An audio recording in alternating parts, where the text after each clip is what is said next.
በዜጎች ላይ የ1.7 ቢሊዮን ብር ጉዳት ባደረሱ የፌንቴክ ኢንቨስትመንት ድርጅት መስራችና ባለቤቶች ላይ ምርመራ አጣርቶ ለአቃቢ ሕግ በመላክ ክስ መመስረቱን የኢትዮጵያ ፌዴራል ፖሊስ አስታወቀም።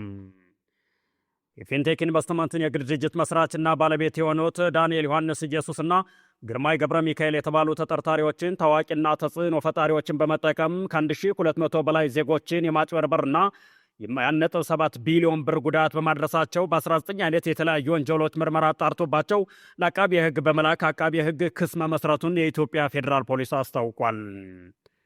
መጀመሪያ ክሱ የቀረበው ለአዲስ አበባ ፖሊስ ጠቅላይ መምሪያ ቢሆንም ምርመራው ውስብስብና ከፍተኛ ልምድ የሚጠይቅ ድንበር ተሻጋሪ በመሆኑ በተደራጀ መልኩ መጣራት ስላለበት ጉዳዩ ወደ ኢትዮጵያ ፌዴራል ፖሊስ በማምጣት ምርመራው በስፋት ሲጣራ መቆየቱን ፖሊስ ገልጿል።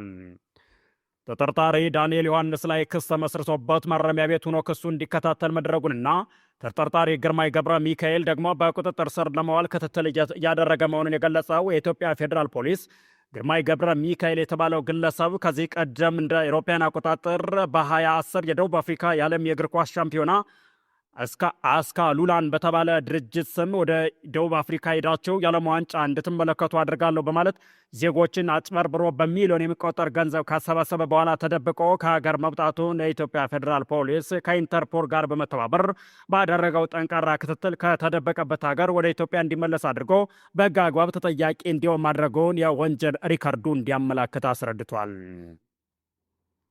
ሁለቱ ተጠርጣሪዎች ተጎጂዎችን በ50% ቅድመ ክፍያ 950 ሺህ ብር በማስከፈል በ90 ቀናት ውስጥ የመኪና ባለቤት እናደርጋቸዋለን በማለት ቀሪ 950 ሺህ ብር ደግሞ ያለ ወለድ በ5 ዓመት ተከፍሎ የሚያልቅ የባንክ ብድር እንዲያመቻቹላቸው በመግለጽ ዜጎችን በማጭበርበር ክፍያው እንዲፈጸም አድርገዋል ሲልም የኢትዮጵያ ፌዴራል ፖሊስ ገልጿል። ተጠርጣሪዎቹ ህብረተሰቡን ለማሳመን 148 መኪኖችን ከጅቡቲ በማስገባት 100 መኪኖችን ለተወሰኑ ግለሰቦች እንዲከፋፈሉ በማድረግና ቀሪዎቹ 448 ዘመናዊ መኪኖችን መርጠው በድብቅ መሸጣቸው እንዲሁም ወደ ሀገር ውስጥ ስለመግባታቸው ምንም አይነት መረጃና ማስረጃ ሳይኖር 350 መኪኖችን ከውጭ እንዳስገቡ በማስመሰል ህብረተሰቡ ሲያጭበረበሩ እንደነበር ፖሊስ በምርመራው አረጋግጧል። በተጨማሪም በጅቡቲ ወደ ምንም አይነት መኪና ሳይኖር 400 መኪኖች ጅቡቲ ወደብ ላይ እንደቆሙና ወደ ሀገር ውስጥ ለማስገባት በሂደት ላይ እንዳሉ በማስመሰል ለተጎጂዎቹ ሐሰተኛ መረጃ መስጠታቸውንም ፖሊስ ማረጋገጡን አስታውቋል። በመስቀል አደባባይ ከተለያዩ ቦታዎች መኪናዎችን በትውስታ በማስመሰል በማሰባሰብ ህዝብን በሚያሳስት መልኩ ድርጅቱ ከውጭ ሀገር ያስገባቸው መኪናዎች እንደሆኑ በማስመሰልና የኤሌክትሪክ መኪኖች አምራች ከሆነው BYD ከተባለ የቻይና ካምፓኒ ጋር ምንም አይነት ውል ሳይኖራቸው ውል እንዳላቸው አድርገው የማጭበርበር ወንጀል ሲፈጽሙ መቆየታቸውን ፖሊስ በምርመራው ደርሼበታለሁ ብሏል።